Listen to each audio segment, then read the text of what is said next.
இன்றைக்கு ராஜரீக அபிஷேகத்தின் third stage of kingly anointing. ராஜரீக அபிஷேகம் என்பது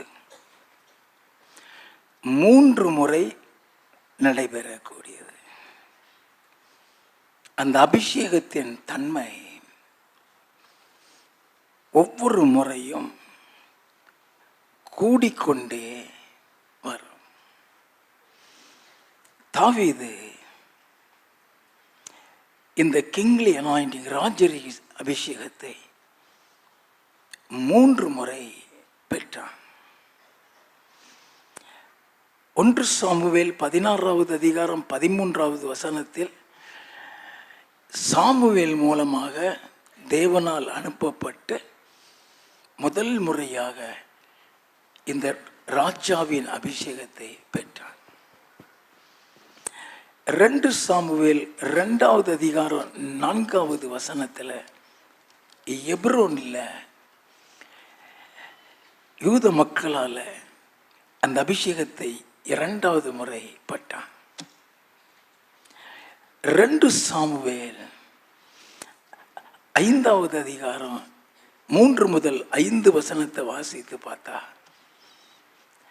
3வது முறை சமஸ்த இஸ்ரவேலுக்கும் யூதா ஜனங்களுக்கும் இஸ்ரேல் மக்களுக்குமாக 3வது முறை இந்த அபிஷேகத்தை பெற்றான். இந்த அபிஷேகம் 2 சாமுவேல் 5:10 வசனத்தின்படி விருத்தி அடைய செய்யக்கூடிய அபிஷேகம். இந்த அபிஷேகம் 1 சாமுவேல் 18வது அதிகாரம் 14-15 வசனத்தின்படி ஞானத்தையும் புத்தியையும் கொடுக்கக்கூடிய ஒரு அபிஷேகம். இந்த அபிஷேகம் 1 சாமுவேல் 16வது அதிகாரம் 23வது வசனத்தின்படி பிசாசை துரத்த அல்லது ஜெயிக்கிற வல்லமையுள்ள ஒரு அபிஷேகம். தாவீதுக்கு இந்த அபிஷேகத்தினால தான் 1 சாமுவேல் 17வது அதிகாரம் 50வது வசனத்தில் கோலியாத்தை கொன்று போட்டான்.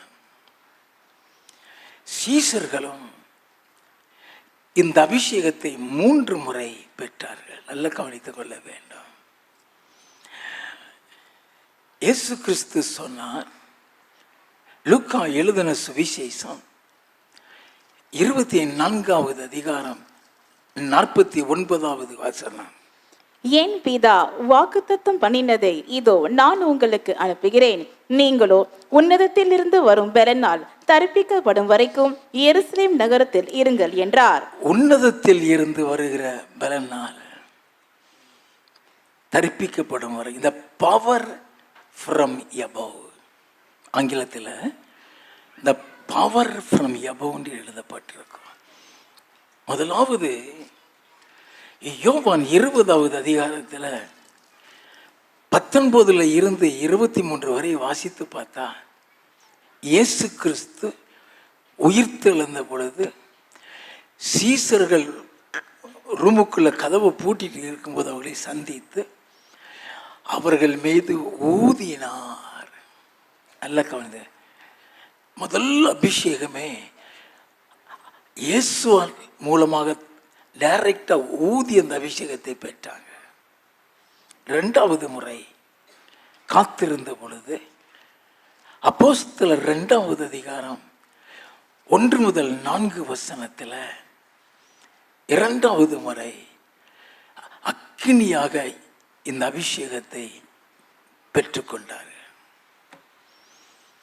3வது முறை த பவர் அனாயிண்டிங். இந்த கிங்லி அனாயிண்டிங் சொன்னாலே இட் ஹஸ் காட் பவர். அதை வாசிப்போம். அப்போஸ்தலர் நடவடிக்கைகளின் புஸ்தகம் 4வது அதிகாரம் 29 இருந்து 31 வரை வாசிப்போம். இப்பொழுதும் கர்த்தாவே, அவர்கள் பயமுறுத்தல்களை தேவரீர் கவனித்து உம்முடைய பரிசுத்த பிள்ளையாகிய இயேசுவின் நாமத்தினாலே அடையாளங்களும் அற்புதங்களும் நடக்கும்படி செய்து பிணியாளிகளை குணமாக்கும்படி உம்முடைய கரத்தை நீட்டி உம்முடைய ஊழியக்காரர் உம்முடைய வசனத்தை முழு தைரியத்தோடும் சொல்லும்படி அவர்களுக்கு அனுகிரகம் செய்தரலும் என்றார்கள். அவர்கள் ஜெபம் பண்ணின போது அவர்கள் கூடியிருந்த இடம் அசைந்தது. அவர்கள் எல்லாரும் பரிசுத்த ஆவியினால் நிரப்பப்பட்டு தெய்வ வசனத்தை தைரியமாய் சொன்னார்கள். 3வது முறை இந்த அபிஷேகத்தை பெற்றார்கள். என் ஆண்டவர் இயேசு கிறிஸ்து இந்த அபிஷேகத்தை 3 முறை பெற்றார். நீதிமொழிகளின் புஸ்தகம் 8வது அதிகாரம் 23வது வசனம். பூமி உண்டாகும் முன்னும் ஆதி முதற்கொண்டும் அனாதியாய் நான் அபிஷேகம் பண்ணப்பட்டேன். உலகம் தோன்றதுக்கு முன்னாலேயே அபிஷேகம் பண்ணப்பட்டேன்னு சொன்னாரே, அந்த அபிஷேகம் என்ன அபிஷேகம்? சங்கீத புஸ்தகம் 2வது அதிகாரம் 6வது வசனம். நான் என்னுடைய பரிசுத்த பர்வதமாகிய சீயோன் மீதில் என்னுடைய ராஜாவை அபிஷேகம் பண்ணி வைத்தேன் என்றார். இது ராஜாவின் அபிஷேகம், ராஜரீக அபிஷேகம். இயேசு கிறிஸ்து இந்த பூமியில வருகிறதற்கு முன்னாலே இந்த அபிஷேகத்தோடு தான் பிறக்கிறாரு. The first time he has got the anointing, kingly anointing. அது அந்த அபிஷேகத்தோடு தான் அவர் பிறக்கிறாரு. அதனால தான் தேவதூதன் வந்து மரியாள்கிட்ட சொல்றான், லூக்கா எழுதின சுவிசேஷம் 1வது அதிகாரம் 35வது வசனம். தேவதூதன் அவளுக்கு பிரதியுத்தரமாக, பரிசுத்த ஆவி உன்மேல் வரும், உன்னதமானவருடைய பலம் உன்மேல் நிழலிடும், ஆதலால் உன்னிடத்தில் பிறக்கும் பரிசுத்தம் உள்ளது தேவனுடைய குமாரன் என்னப்படும். அந்த ராஜரீக அபிஷேகத்தோட ராஜாவாக தான் அவர் பிறக்கிறாரு. நல்ல யூதருக்கு ராஜா எங்க பிறந்திருக்கான்னு கேட்டுதான் வருவாங்க. அவர் ராஜாவாக தான் பிறக்கிறாரு. அப்படி பிறக்கும் பொழுதே ஞானத்துல வளர்றாரா. லூக்கா 2வது அதிகாரம் 40வது வசனம். பிள்ளை வளர்ந்து ஆவியிலே பலன் கொண்டு ஞானத்தினால் நிறைந்தது, தேவனுடைய கிருபையும் அவர் மேல் இருந்தது. பிள்ளை வளர்ந்து ஆவியில் பலன் கொண்டு ஞானத்தினால் நிறைந்தது. அவர் பிறக்கும் போதே ஞானத்துல தான் பிறக்கிறாரு. நல்லா, ஏன்னா உருவாகிறதுக்கு முன்னாலேயே அந்த ராஜரீக அபிஷேகத்தை பெற்றவர். லூக்கா 2வது அதிகாரம் 42வது வசனம். அவருக்கு 12 வயதான போது அவர்கள் அந்த பண்டிகை முறைமையின்படி எருசலேமுக்கு போய் பண்டிகை நாட்கள் முடிந்து திரும்பி வருகிற போது பிள்ளையாகிய இயேசு எருசலேமிலே இருந்து விட்டார். 12 வயசுல அங்க இருக்கிற 47வது வசனம். அவர் பேச கேட்ட யாவரும் அவருடைய புத்தியையும் அவர் சொன்ன மாறு தரங்களையும் குறித்து பிரமித்தார்கள். 12 வயசுல ஞானமாய் பேசுறாரு. அந்த அபிஷேகம். 52வது வசனம்.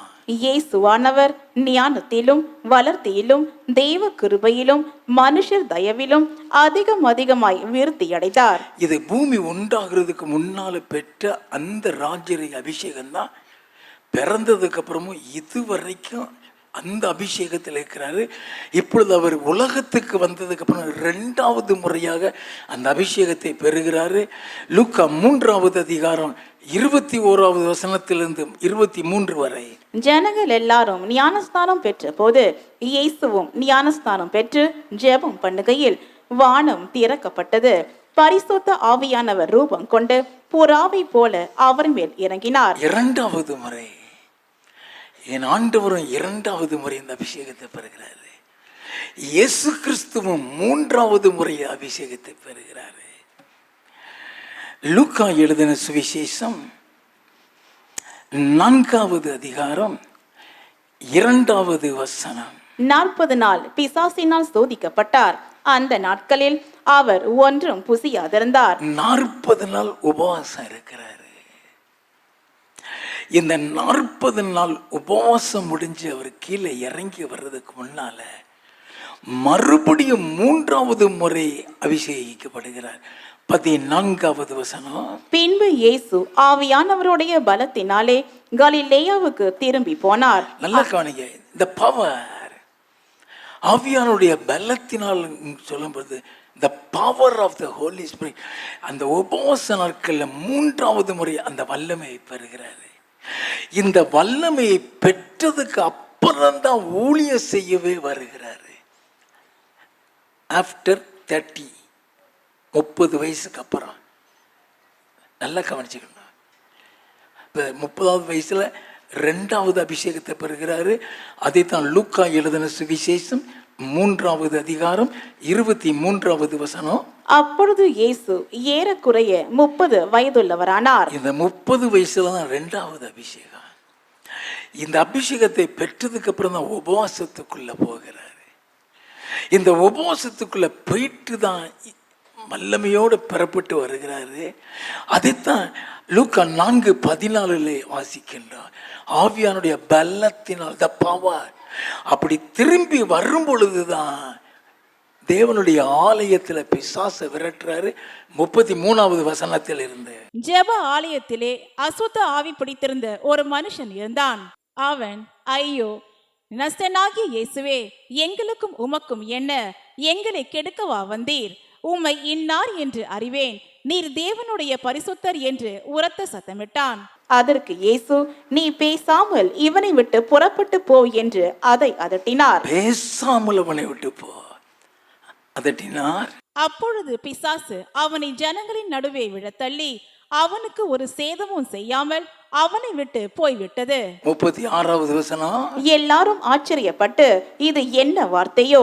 அதிகாரத்தோடும் வல்லமையோடும் அசுத்த ஆவிகளுக்கும் கட்டளையிடுகிறார், அவைகள் புறப்பட்டு போகிறது என்று ஒருவரோடொருவர் பேசிக் கொண்டார்கள். நல்லா கவனிக்க வேண்டாம். உனக்குள்ள இந்த அபிஷேகம் இருந்தா பிசாசு நடுங்கும். ஒருத்தன் உனக்கு மந்திரம் செய்ய முடியாது. இயேசு கிறிஸ்துவுக்குள் இருந்த இந்த அபிஷேகம் நம்ம எல்லாருக்குமே வேணும். இன்னைக்கு இயேசு கிறிஸ்துவுக்குள் இருந்த இந்த ராஜரீக அபிஷேகத்தின் மகிமை என்ன? What's the glory of the kingly anointing of Jesus Christ? நம்ம அதை தெரிந்து கொள்ள வேண்டும். சங்கீத புஸ்தகம் 2வது அதிகாரம் 6வது வசனம். நான் என்னுடைய பரிசுத்த பர்வதமாகிய சீயோன் மீதில் என்னுடைய ராஜாவை அபிஷேகம் பண்ணி வைத்தேன் என்றார். இயேசுவுக்கு அந்த அபிஷேகம் முதலே பிதா கொடுத்துதான் அனுப்புகிறாரு. லூக்கா 3:22. பரிசுத்த ஆவியானவர் ரூபம் கொண்டு புறாவை போல அவர் மேல் இறங்கினார். வானத்திலிருந்து ஒரு சத்தமும் உண்டாகி, நீர் என்னுடைய நேசகுமாரன், உம்மில் பிரியமாயிருக்கிறேன் என்று உரைத்தது. இப்ப இந்த அபிஷேகத்தை பெற்றதுக்கு அப்புறம் தான் ஊழியமை செய்ய ஆரம்பிக்கிறாரு. அப்போஸ்தலர் 10வது அதிகாரம் 38வது வசனம். நஸ்தனாகிய இயேசுவை தேவன் பரிசுத்த ஆவியினாலும் வல்லமையினாலும் அபிஷேகம் பண்ணினார். தேவன் அவருடனே கூட இருந்தபடியினாலே அவர் நன்மை செய்கிறவராயும் பிசாசின் வல்லமையில் அகப்பட்ட யாவரையும் குணமாக்குகிறவராயும் சுற்றி திரிந்தார். The power anointing, அது நன்மை செய்கிற அபிஷேகம். நல்ல கவனிங்க, அது பரலோகத்தில் உனக்கு பலனை கொடுக்கக்கூடிய ஒரு அபிஷேகம். நம்ம அதை தெரிந்து கொள்ள வேண்டாம். அது நன்மை செய்கிற அபிஷேகம். அது பரலோகத்தில் பலனை கொடுக்கக்கூடிய அபிஷேகம். அது பிசாசின் வல்லமையில் இருக்கிற யாரையும் விடுதலை செய்கிற ஒரு அபிஷேகம். இந்த அபிஷேகம் தான் இயேசுவை மரித்தோரில் இருந்து எழுப்பியது. எல்லாம் கவனிங்க, இந்த அபிஷேகம் தான் இயேசுவை மரித்தோரில் இருந்து எழுப்பியது. ரோமரின் புஸ்தகம் 8வது அதிகாரம் 11வது வசனம். அன்றியும் இயேசுவை மரித்தோரிலிருந்து எழுப்பினவருடைய ஆவி உங்களில் வாசமாயிருந்தால், இயேசுவை மரித்தோரிலிருந்து எழுப்பினவருடைய ஆவி உங்களில் வாசமாயிருந்தால், கிறிஸ்துவை மரித்தோரிலிருந்து எழுப்பினவர் உங்களில் வாசமாயிருக்கிற தம்முடைய ஆவியினாலே சாவுக்கேதுவான உங்கள் சரீரங்களையும் உயிர்ப்பிப்பார். இயேசுவை உயிர்த்தெழ வைத்தவர் நம்மையும் உயிர்த்தெழ வைப்பார். லூக்கா எழுதின சுவிசேஷம் 24வது அதிகாரம் 6வது 7வது வசனம். அவர் இங்கே இல்லை, அவர் உயிர்த்தெழுந்தார். மனுஷகுமாரன் பாவிகளான மனுஷர் கையில் ஒப்பு கொடுக்கப்படவும் சிலுவையில் அறையப்படவும் 3ஆம் நாளில் எழுந்திருக்கவும் வேண்டும் என்பதாக அவர் கலிலேயாவில் இருந்த காலத்தில் உங்களுக்கு சொன்னதை நினைவு கூறுங்கள் என்றார்கள். கல்லறையில இருந்து அவரை எழுப்புனது இந்த அபிஷேகம் தான். நம்ம மரித்துட்டா இயேசு கிறிஸ்துவனுடைய வருகையில நம்ம எந்திரிச்சு ஆகணும். அப்படி எந்திரிச்சு ஆகிறதுக்கு தான் இந்த அபிஷேகம். நல்லா கவனிச்சுக்கிடுங்க. நம்முடைய உயிரோடு எழுப்பக்கூடிய ஒரு அபிஷேகம். இயேசுவை உயிரோடு எழுப்புனது மாத்திரமல்ல, இந்த அபிஷேகம் தான் அவரை பரலோகத்துக்கு கொண்டு சென்றது. அப்போஸ்தலர் நடவடிக்கைகளின் புஸ்தகம் 1வது அதிகாரம் 9வது வசனம். இவைகளை அவர் சொன்ன பின்பு அவர்கள் பார்த்து கொண்டிருக்கையில் உயர எடுத்துக் கொள்ளப்பட்டார். அவர்கள் கண்களுக்கு மறைவாக ஒரு மேகம் அவரை எடுத்துக்கொண்டது. இதே காரியம்தான் இயேசு கிறிஸ்துனுடைய வருகையில் நமக்கும் நடக்கக்கூடியது. 1 தெசலோனிக்கேயரின் புஸ்தகம் 4வது அதிகாரம் 16-17. ஏனெனில் கர்த்தர் தாமே ஆரவாரத்தோடும் பிரதான தூதனுடைய சத்தத்தோடும் தேவ எக்காலத்தோடும் வானத்தில் இருந்து இறங்கி வருவார். அப்பொழுது கிறிஸ்துவுக்குள் மரித்தவர்கள் முதலாவது எழுந்திருப்பார்கள். எழுந்திருக்க வேண்டுமான இந்த அபிஷேகம் இருக்கணும். அதைத்தான் ரோமர் 8:11 வாசித்தோம். அல்ல கவனிங்க. முதலாவது எழுந்திருப்பார்கள், பின்பு உயிரோடு இருக்கும் நாமும் உயிரோடு இருக்கிற நாமும் கர்த்தருக்கு எதிர்கொண்டு போக மேகங்கள் மேல் அவர்களோட கூட ஆகாயத்தில் எடுத்துக்கொள்ளப்பட்டு. எப்படி இயேசு கிறிஸ்து எடுத்துக்கொள்ளப்பட்டார்? எப்படி எலியா எடுத்துக்கொள்ளப்பட்டார்? இந்த அபிஷேகம் நம்மளை எடுத்துக்கொள்கிறது. பின்பு உயிரோடு இருக்கிற நாம் கர்த்தருக்கு எதிர்கொண்டு போக மேகங்கள் மேல் அவரோடு கூட எடுத்துக்கொள்ளப்பட்டு இவ்விதமாய் எப்பொழுதும் கர்த்தருடனே கூட இருப்போம். இவ்விதமாய் எப்போதும் கர்த்தரோடு கூட இருப்போம். இந்த ராஜரீக அபிஷேகம் தான் உனக்கு பரலோகத்தில் கிரீடத்தை கொண்டு வந்து வைக்கும். கிரீடம் இருந்தா தான் நீ சிங்காசனத்தில் உட்கார முடியும். எல்லாம் கவனிங்க. பரலோகத்தில் கிரீடத்தை கொண்டு வருகிறது இந்த அபிஷேகம் தான். என் இயேசு கிறிஸ்துவுக்கு தேவன் அந்த கிரீடத்தை கொடுத்தாரா. சங்கீத புஸ்தகம் 21வது சங்கீதம் 3வது வசனம். உத்தம ஆசீர்வாதங்களோடு நீர் அவருக்கு எதிர்கொண்டு வந்து அவர் சிரசில் பொற்கிரீடம் தரிப்பிக்கிறீர். அவரு சிரசில பொற்கிரீடம் தரிப்பிக்கிறீர். 6வது வசனம்.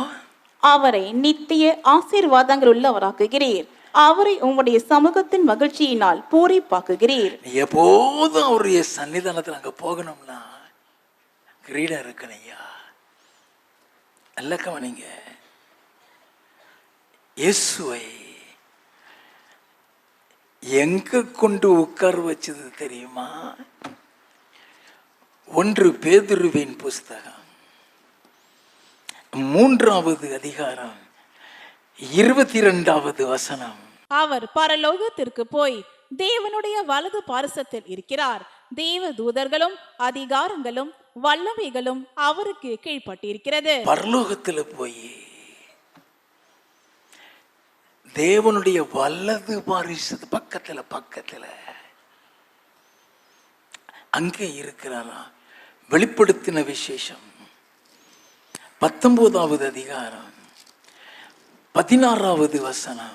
ராஜாதி ராஜா கர்த்தாதி கர்த்தா என்னும் நாமம் அவருடைய வஸ்திரத்தின் மேலும் அவருடைய தொடையின் மேலும் எழுதப்பட்டிருந்தது. அவர் ராஜாதி ராஜா, அவர் கர்த்தாதி கர்த்தா. பிலிப்பியரின் புஸ்தகம் 2வது அதிகாரம் 9-11 வசனங்கள். ஆதலால் தேவன் எல்லாவற்றிற்கும் மேலாக அவரை உயர்த்தி இயேசுவின் நாமத்தில் வானோர் பூதலத்தோர் பூமியின் கீழானோருடைய முழங்கால் யாவும் முடங்கும் படிக்கும் பிதாவாகிய தேவனுக்கு மகிமையாக இயேசு கிறிஸ்து கர்த்தர் என்ற நாவுகள் யாவும் அறிக்கை பண்ணும் படிக்கும் எல்லா நாமத்திற்கும் மேலான நாமத்தை அவருக்கு தந்தருளினார். அது மேன்மையாய் உயர்த்தக்கூடிய நாமம். ஆடு மேய்த்துக் கொண்டிருந்த தாவீதை மேன்மையாய் உயர்த்தி ராஜாவாக்குற அபிஷேகம். எல்லாம் கவனிங்க. இந்த அபிஷேகம் பொற்கிரீடம் தரிப்பிக்க வைக்கிற அபிஷேகம் பார்த்தோம். இந்த அபிஷேகம் இயேசு கிறிஸ்துனுடைய வலது பார்சத்தில் கொண்டு போய் உட்கார வைக்கிறதுன்னு பார்த்தோம். அவருடைய வலது பார்சத்தில் எங்க உட்கார்ந்துருப்போம் தெரியுமா? வெளிப்படுத்தின விசேஷம் 3வது அதிகாரம் 21வது வசனம். நான் ஜெயம் கொண்டு என் பிதாவினுடைய சிங்காசனத்திலே அவரோட கூட உட்கார்ந்தது போல. ஜெயம் கொண்டு பிதாவினுடைய சிங்காசனத்தில் அவரோடு கூட உட்கார்ந்தது போல. சிங்காசனத்தில் உட்கார வைக்கிற அபிஷேகம். வாசிப்போம். ஜெயம் கொள்ளுகிறவன் எவனோ அவனும் என்னுடைய சிங்காசனத்தில் என்னோட கூட உட்காரும்படிக்கு அருள் செய்வேன். சிங்காசனத்தில் உட்கார வைக்கிற அபிஷேகம் அது சாதாரண அபிஷேகம் நினைச்சிடாதீங்க. நல்லா கவனிக்க வேணும். அவரோடு கொண்டு நம்மளை உட்கார வைக்கிறதுக்கு, நம்மளை தகுதிப்படுத்துகிறதுக்கு தான் இந்த கிங்லி அனாயிண்டிங். நல்லா கவனித்துக் கொள்ள வேண்டும். அவரோடு கூட போய் உட்கார வைக்கிறதுக்கு தான். அவர் நம்மளை எந்த ஸ்தானத்தில் வச்சிருக்காருன்னு தெரியுமா? தேவனாகிய கர்த்தர் நம்மளை வைத்திருக்கிற ஸ்தானம் என்ன? யாத்ராகமம் 19வது அதிகாரம் 5வது 6வது வசனங்கள். இப்பொழுது நீங்கள் என் வாக்கை உள்ளபடி கேட்டு என் உடன்படிக்கையை கைக்கொள்வீர்களானால் சகல ஜனங்களிலும் நீங்களே எனக்கு சொந்த சம்பத்தாயிருப்பீர்கள். சகல ஜனங்களிலும் நீங்களே எனக்கு சொந்த சம்பத்தாய் இருப்பீர்கள். எல்லாம் கவனிங்க. வாசிப்போம். நீங்கள் எனக்கு ஆசாரிய ராஜ்யமும் எனக்கு ஆசாரிய ராஜ்யமும் பரிசுத்த ஜாதியுமாய் இருப்பீர்கள் என்று நீ இஸ்ரவேல் புத்தரோட சொல்ல வேண்டிய வார்த்தைகள் என்றார். சாதாரணமான மக்கள் அல்ல. நம்ம ஆசாரிய ராஜ்யமும் பரிசுத்த ஜாதியுமா. 1 பேதுருவின் புஸ்தகம் 2வது அதிகாரம் 9வது வசனம். நீங்களோ உங்களை அந்தகாரத்து நின்று தம்முடைய ஆச்சரியமான ஒளியிடத்திற்கு வரவழைத்தவருடைய புண்ணியங்களை அறிவிக்கும்படிக்கு தெரிந்து கொள்ளப்பட்ட சந்ததியாயும் ராஜரீகமான ஆசாரிய கூட்டம். நல்லா கவனிங்க. ராயல் பிரீஸ்ட்லிஹுட், ராஜரீகமான ஆசாரிய கூட்டமாயும் பரிசுத்த ஜாதியாயும் அவருக்கு சொந்தமான ஜனமாயும் இருக்கிறீர்கள். எப்படிப்பட்ட ஸ்தானத்தில் நம்மளை வைத்திருக்கிறார்! அதற்கு தான் இந்த அபிஷேகம். நமக்கு ஆண்டவர் நம்மளை எந்த ஸ்தானத்தில் வச்சிருக்க நமக்கு தெரியாது. நான் அடிக்கடி சொல்ற வார்த்தை, நீங்க தேவனுக்கு முன்பாக கர்த்தர் உங்களை ஒரு ட்ரெஷர், ஒரு பொக்கிஷமா வச்சிருக்கான்னு சொல்லுவேன். Your the treasure. நீ சாதாரண ஆள் இல்லை. உன் பக்கத்துல பிசாசு வரவே முடியாது. அல்லேலூயா. உன்னை ஒண்ணுமே செய்ய முடியாது. கர்த்தர் உன்னை வைத்திருக்கிற ஸ்தானத்தை நீ அறிந்து கொள்ள வேண்டும். இது மாத்திரமல்ல, மேலே எப்படி வச்சிருக்கிறாரு? வெளிப்படுத்தின விசேஷம் 5வது அதிகாரம் 9வது 10வது வசனங்கள். தேவரீர் புஸ்தகத்தை வாங்கவும் அதன் முத்திரைகளை உடைக்கவும் பாத்திரராயிருக்கிறீர். ஏனெனில் நீர் அடிக்கப்பட்டு சகல கோத்திரங்களிலும் பாஷைக்காரரிலும் ஜனங்களிலும் ஜாதிகளிலும் இருந்து எங்களை தேவனுக்கென்று உம்முடைய இரத்தத்தினாலே மீட்டுக்கொண்டு தேவனுக்கென்று உம்முடைய இரத்தத்தினால் மீட்டுக்கொண்டு எங்கள் தேவனுக்கு முன்பாக எங்களை ராஜாக்களும் ஆசாரியர்களுமாக்கினீர். நாங்கள் பூமியிலே அரசாளவும் என்று புதிய பாட்டை பாடினார்கள். பூமியிலே அரசாளம், உங்களை ராஜாவை வச்சிருக்காரியா? அதுக்கு தான் இந்த அபிஷேகம், ராஜரீக அபிஷேகம். அது இயேசு கிறிஸ்துவுக்கு கொடுக்கப்பட்ட அபிஷேகம். வெளிப்படுத்தின விசேஷம் 1வது அதிகாரம் 6வது வசனம். நம்மிடத்தில் அன்பு கூர்ந்து தமது இரத்தத்தினாலே நம்முடைய பாவங்களற நம்மை கழுவி தம்முடைய பிதாவாகிய தேவனுக்கு முன்பாக நம்மை ராஜாக்களும் ஆசாரியர்களும் ஆக்கின அவருக்கு மகிமையும் வல்லமையும் என்றென்றைக்கும் உண்டாயிருப்பதாக. அல்லேலூயா. நல்ல கவனிங்க. தேவனுக்கு முன்பாக நம்மளை ராஜாக்களும் ஆசாரியர்களும் அப்படின்னா நம்ம பெற்றிருக்கிற அபிஷேகம் அதுவே ஒரு கிரீடம். அது தெரியுமா உங்களுக்கு? இந்த அபிஷேகமே ஒரு கிரீடம். லேவியராகமம் 21வது அதிகாரம் 12வது வசனத்தின் பிற்பகுதி. அவனுடைய தேவனின் அபிஷேக தைலம் என்னும் கிரீடம் அவன் மேல் இருக்கிறதே. தேவனுடைய அபிஷேக தைலம் என்னும் கிரீடம். இந்த கிரீடம் சொல்றது இந்த ராஜரீக அபிஷேகம் உன் மேல இறங்கி இருக்கிறது என்று அர்த்தம் ஐயா. அல்லேலூயா. அந்த கிரீடம் அது சாதாரண அபிஷேகம் இல்லை, அது கிரீடத்தை கொண்டு வருகிறதான ஒரு அபிஷேகம். போகட்டும், என் இயேசு கிறிஸ்துவுக்கு இந்த அபிஷேகம் தான் கொடுக்கப்பட்டது. நசரேயனாகிய இயேசுவை தேவன் பரிசுத்த ஆவியினாலும் வல்லமையினாலும் அபிஷேகம் பண்ணினார். தேவன் அவரோடு கூட இருந்தபடியினால் அவர் நன்மை செய்கிறவராயும் பிசாசின் பிடியில் அகப்பட்ட யாவரையும் விடுதலை செய்கிறவராயும் சுற்றி தெரிந்தார். உன்னைய வல்லமையாய் எடுத்து பிரயோஜனப்படுத்தக்கூடிய ஒரு அபிஷேகம். ஸ்தேவானுக்குள்ள இந்த அபிஷேகம் இருந்தது. அப்போஸ்தலர் நடவடிக்கைகளின் புஸ்தகம் 6வது அதிகாரம் 8வது வசனம். ஸ்தேவான் விசுவாசத்தினாலும் வல்லமையினாலும் நிறைந்தவனாய் ஜனங்களுக்குள்ளே பெரிய அற்புதங்களையும் அடையாளங்களையும் செய்தான். ஒரு சாதாரண அபிஷேகம் கிடையாது. அது நன்மை செய்யக்கூடியது. பிசாசின் வல்லமையை இருந்து ஒரு நபரை விடுதலையாக்கக்கூடியது. நீ எத்தனை பேரை விடுதலை பண்றியோ பரலோகத்தில் உனக்கு பேள் முத்து உண்டையா.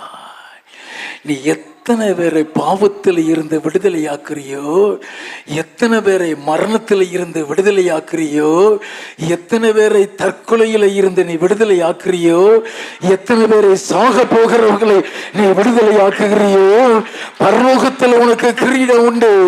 அந்த கிரீடத்தில் முத்துக்கள் வைக்கப்பட்டிருக்கோ.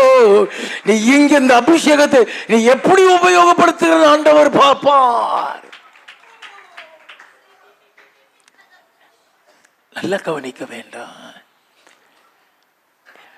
இந்த அபிஷேகத்தை பெற்றுட்டு நீ சும்மா நின்னா போதும். நீ சும்மா நின்னாலே மந்திரம் அழிஞ்சிடும், சூனியங்கள் அழிஞ்சிடும், பிசாசின் வல்லமைகள் அழிந்து விடும், வியாதிகள் மறைந்து போய்விடும். என் ஆண்டவருக்கு கொடுக்கப்பட்ட அந்த அபிஷேகம் அது. இயேசுடைய வஸ்திரத்தை தொடரான், சுகமாகுது. நிமிரக்கூடாத கூனியுடைய முதுகுல கை வைக்கிறாரு, சுகமாயிருது. நல்லா கவனிங்க. மன துருக்கத்தோட வியாதியஸ்தர்களை எல்லாம் சுகப்படுத்துகிறாரு. அப்ப ஆண்டவர் செய்கிற ஊழியங்க விடுதலையின் ஊழியம்.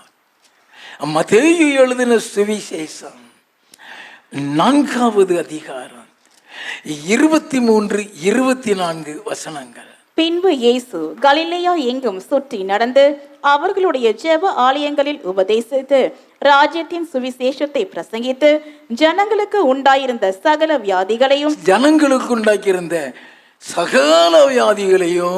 சகல நோய்களையும் நீக்கி சொஸ்தமாக்கினார். அவருடைய கீர்த்தி சீரியா எங்கும் பிரசித்தமாயிற்று. அப்பொழுது பலவித வியாதிகளையும் வேதனைகளையும் அடைந்திருந்த சகல பிணியாளிகளையும் பிசாசு பிடித்தவர்களையும் சந்திர ரோகிகளையும் திமிர்வாதக்காரரையும் அவரிடத்தில் கொண்டு வந்தார்கள். அவர்களை சொஸ்தமாக்கினார். அநேகரை சொஸ்தமாக்கிறாரு. அவர் அறியாமலேயே அவரிடத்துல இருந்து வல்லமை பெறப்படுது. எல்லாம் கவனிங்க. அநேக நேரங்கள்ல நம்மள அறியாமலே வல்லமை பெறப்பட்டு விடுதலை கிடைக்கும். இயேசு கிறிஸ்துவுக்கு அப்படிதான். லூக்கா 8வது அதிகாரம் 43வது வசனத்தில் இருந்து, அப்பொழுது 12 வருஷமாய் பெரும் பாடுள்ளவளாயிருந்து தன் ஆஸ்திகளை எல்லாம் வைத்தியர்களுக்கு செலவழித்தும் ஒருவனாலும் சொஸ்தமாக்கப்படாதிருந்த ஒரு ஸ்திரீ அவருக்கு பின்னாக வந்து அவருடைய வஸ்திரத்தின் ஓரத்தை தொட்டாள். ஓரத்தை தான் தொட்டா. அவருக்கு தெரியாது. அவருக்கு தெரியாமலேயே அந்த ஹீலிங் நடக்குது. யாரு தொட்டான்னு தெரியாது. ஓரத்தை தொட்டா உடனே அவளுடைய பெரும்பாடு நின்று போயிட்டு உடனே நின்றுச்சு. நல்ல கவனிங்க. என்னை தொட்டது யாருன்னு கேட்கிறாரு. பேதுரு கேட்கிறான். ஆண்டவரே, இவ்வளவு பேர் நெருக்கிட்டு இருக்காங்களே, என்ன தொட்டது யாருன்னு கேட்குறீங்களே. அது என்ன பதில் சொன்னார் தெரியுமா? 46வது வசனம். அதற்கு இயேசு, என்னிலிருந்து வல்லமை புறப்பட்டதை அறிந்திருக்கிறேன். என்னில் இருந்து வல்லமை புறப்பட்டதை அறிந்திருக்கிறேன். இந்த ராஜ்யரிய அபிஷேகங்கிறது சம்திங் டிஃப்ரெண்ட் பட் க்ளோரியஸ். நல்லா தெரிந்து கொள்ள வேண்டும். அவன் இயேசு கிறிஸ்து எத்தனையோ பிசாசை விரட்டிட்டார். செத்து போன எத்தனையோ பேரை எழுப்பினாரு. செத்து போன லாசர்வை 4 நாள் கழிச்சு எழுப்பினாரு. அப்படி செஞ்சுட்டு சீசர்களுக்கு இந்த வல்லமையை கொடுக்கிறாரு. லூக்கா 9வது அதிகாரம் 1வது 2வது வசனங்கள். அவர் தம்முடைய 12 சீஷரையும் வரவழைத்து சகல பிசாசுகளையும் துரத்தவும் வியாதி உள்ளவர்களை குணமாக்கவும் அவர்களுக்கு வல்லமையும் அதிகாரமும் கொடுத்து தேவனுடைய ராஜ்யத்தை குறித்து பிரசங்கிக்கவும் பிணியாளிகளை சொஸ்தமாக்கவும் அவர்களை அனுப்பினார். நல்ல கவனிங்க. இம்பார்ட்டேஷன் சொல்றதே அவருக்குள் என்ன அபிஷேகம் இருக்கோ அதே அபிஷேகம் அப்படியே அவங்க மேலே, அந்த அபிஷேகம் அப்படியே அவங்க மேலே. இவன் பேதுருவுக்குள்ள ஆண்டவருடைய அபிஷேகம் அப்படியே இறங்கி இருக்கு. அது கிங்லி அனாயிண்டிங். அப்போஸ்தலர் நடவடிக்கைகளின் புஸ்தகம் 5வது அதிகாரம் 15வது வசனம்.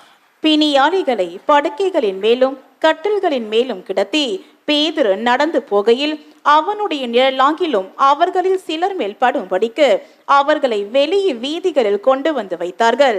சுற்று பட்டணங்களிலும் இருந்து திரளான ஜனங்கள் பிணியாளிகளையும் அசுத்த ஆவிகளால் வாதிக்கப்பட்டவர்களையும் எருசலேமுக்கு கொண்டு வந்தார்கள். அவர்கள் எல்லாரும் குணமாக்கப்பட்டார்கள். அவன் நிழல்ல சுகமாகிறாங்க.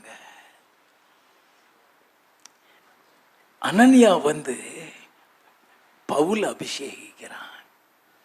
ஆண்டவர் சொல்லி போய் அபிஷேகிக்கிறான். அப்போஸ்தலர் 9:17 அப்படிதான் சொல்லுது. இப்போ பவுலுக்குள்ள இருந்து எப்படி வல்லமை பெறப்படுது? அப்போஸ்தலர் 19வது அதிகாரம் 11வது 12வது வசனங்கள். பவுலின் கைகளினாலே தேவன் விசேஷித்த அற்புதங்களை செய்தருளினார். அவனுடைய சரீரத்திலிருந்து உருமால்களையும் கச்சைகளையும் கொண்டு வந்து வியாதிக்காரர் மேல் போட வியாதிகள் அவர்களை விட்டு நீங்கி போயின. நல்லா கவனிங்க. அவனுடைய உருமால்கள்ல இருந்து அற்புதம் நடக்கு. அவன் வஸ்திரத்தில் இருந்து அற்புதம் நடக்கு. அல்லேலூயா. How to protect this anointing? How to increase this anointing? எப்பொழுதுமே அபிஷேகங்கிறது it's not like a stagnant water.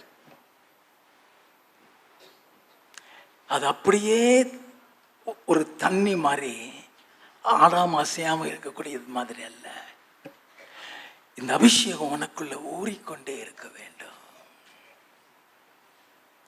உனக்குள்ள அது ஊறிக்கொண்டே இருக்க வேண்டும். அது உனக்குள்ள இருந்து அதிகரித்து கொண்டே இருக்க வேண்டும். இன்னைக்கு எந்த அபிஷேகத்தில் இருக்கிறியோ அடுத்த மாசம் அந்த அபிஷேகம் கூடி இருக்க வேண்டும். அது கூடிக்கிட்டே தான் இருக்கும். அபிஷேகம் குறையவே குறையாது, அது கூட வேண்டும். அப்படின்னா என் இயேசு கிறிஸ்துவுக்கு அபிஷேகம் கூடிக்கிட்டே தான் இருந்துச்சுதான். அது பாதுகாக்கப்படணும், அது கூடணும். முதலாவது எப்படி நடக்க வேண்டும்? யோவான் எழுதின சுவிசேஷம் 8வது அதிகாரம் 46வது வசனம். என்னிடத்தில் பாவம் உண்டென்று உங்களில் யார் என்னை குற்றப்படுத்தக்கூடும்? இயேசு சொன்னாரே, எந்த பாவத்திலையும் கரைபடாம உங்களை பாதுகாத்துக்கணும். You should not be defiled by any means. எல்லாம் கவனித்துக் கொள்ள வேண்டும். நீ எவ்வளவுக்கு எவ்வளவு நீ பரிசுத்தமா இருக்கிறியோ, the anointing will be protected. When the anointing will be increased, எப்போ அந்த அபிஷேகம் அதிகமாக இருக்கும், அதிகரிக்கும். யோவான் எழுதின சுவிசேஷம் 8வது அதிகாரம் 29வது வசனம். என்னை அனுப்பினவர் என்னுடனே கூட இருக்கிறார். பிதாவுக்கு பிரியமானவைகளை நான் எப்பொழுதும் செய்கிறபடியால் அவர் என்னை தனியே இருக்க விடவில்லை என்றார். அந்த அபிஷேகம் உனக்கு அதிகரிச்சுட்டே இருக்கணும்னா அவரை நீ மகிழ்விச்சுக்கிட்டே இருக்க வேண்டும். அவருக்கு நீ பிரியமா நடந்துகிட்டே இருக்க வேண்டும். என்னை அனுப்பினவர் என்னுடனே கூட இருக்கிறார். பிதாவுக்கு பிரியமானதை நான் எப்போதும் செய்கிறபடியால் அவர் என்னை தனியே இருக்க விடவில்லை. அவர் உனக்குள்ள மகிழ்ச்சியோடு இருந்தார்னா உன் அபிஷேகம் இன்க்ரீஸ் ஆகிறது மாத்திரம் இல்லை, அந்த அபிஷேகம் வெளியே தெரியும். Have you ever known the anointing will be reflected on your face? அப்போஸ்தலர் நடவடிக்கைகளின் புஸ்தகம் 6வது அதிகாரம் 5வது வசனம். இந்த யோசனை சபையார் எல்லாருக்கும் பிரியமாயிருந்தது. அப்பொழுது விசுவாசமும் பரிசுத்த ஆவியும் நிறைந்தவனாகிய ஸ்தேவானையும் பரிசுத்த ஆவி நிறைந்தவனாகிய ஸ்தேவான் இந்த பரிசுத்த ஆவி உனக்குள்ள நிறைஞ்சிருச்சுதுன்னா அது உன் முகத்துல தெரியணும். எப்படி தெரியும்? 15வது வசனம். ஆலோசனை சங்கத்தில் உட்கார்ந்திருந்த அனைவரும் அவன் மேல் கண்ணோக்கமாயிருந்து அவன் முகம் தெய்வதூதன் முகம் போல் இருக்க கண்டார்கள். உன் இருதயத்துக்குள்ள ஒரு கசப்பு வந்த உடனே உன் முகம் கருப்பாயிரும். உன் இருதயம் எப்படி இருக்குதோ அகத்தின் அழகு முகத்துல தெரியும். இருதயத்தில் என்ன நிறைஞ்சிருக்கோ அது வாய் வழியா வரும்னு இயேசு சொன்னார். உள்ள நிறைஞ்சிருக்கிறது வாயில தெரியும். உள்ள அழகு முகத்துல தான் தெரியும், அது வாயில தெரியாது. ரெண்டுக்குள்ள வித்தியாசம் தெரியுதா? நல்லா கவனிச்சுக்கிடுங்க. never allow your body to be defiled. உன் சரீரத்தை கரைபடுத்த இடம் கொடுத்துறாத. You are the temple of God. 1 கொரிந்தியரின் புஸ்தகம் 3வது அதிகாரம் 16வது 17வது வசனம். நீங்கள் தேவனுடைய ஆலயமாய் இருக்கிறீர்கள் என்றும் தேவனுடைய ஆவி உங்களில் வாசமாய் இருக்கிறார் என்றும் அறியாதிருக்கிறீர்களா? ஒருவன் தேவனுடைய ஆலயத்தை கெடுத்தால் அவனை தேவன் கெடுப்பார். தேவனுடைய ஆலயம் பரிசுத்தமாயிருக்கிறது, நீங்களே அந்த ஆலயம். தேவனுடைய ஆலயம் பரிசுத்தமாயிருக்கிறது, நீங்களே அந்த ஆலயம். ஒருவன் தேவனுடைய ஆலயத்தை கெடுத்தால் அவனை தேவன் கெடுப்பார். நல்லா கவனித்துக் கொள்ள வேண்டும். தானியேல் ஆண்டவரை எப்போதும் சந்தோஷப்படுத்துகிறவன். தானியேலின் புஸ்தகம் 9வது அதிகாரம் 23வது வசனம். நீ மிகவும் பிரியமானவன், ஆதலால் நீ வேண்டிக் கொள்ள தொடங்கின போதே கட்டளை வெளிப்பட்டது. நல்ல கவனிங்க. நீ மிகவும் பிரியமானவன். ஆங்கில வேதாகமத்தில் பியூட்டிஃபுல்லா போட்டிருக்கோம், you are greatly beloved. Greatly beloved. ஒவ்வொரு டிரான்ஸ்லேஷன்லையும் ஒவ்வொரு மாதிரி அது வரும். நல்லா கவனிக்கிறேன். மிகவும் பிரியமானவன். அந்த தானியேலில் அவன் சரியத்தை கரப்படுத்தவே விட மாட்டானா? தானியேலின் புஸ்தகம் 1வது அதிகாரம் 8வது வசனம். தானியேல் ராஜாவின் போஜனத்தினாலும் அவர் பானம் பண்ணும் திராட்சை ரசத்தினாலும் தன்னை தீட்டுப்படுத்தலாகாதென்று தன் இருதயத்தில் தீர்மானம் பண்ணிக்கொண்டு தன்னை தீட்டுப்படுத்தாதபடி பிரதானிகளின் தலைவனிடத்தில் வேண்டிக் கொண்டான். எவ்வளவு பரிசுத்தமா இருந்திருக்கான். ஏன் அவனை சிங்க கவியில போட்டும் சிங்கம் சேதப்படுத்தலையே? தானியேலின் புஸ்தகம் 6வது அதிகாரம் 22வது வசனம். சிங்கங்கள் என்னை சேதப்படுத்தாத படிக்கு தேவன் தம்முடைய தூதனை அனுப்பி அவைகளின் வாயை கட்டி போட்டார்.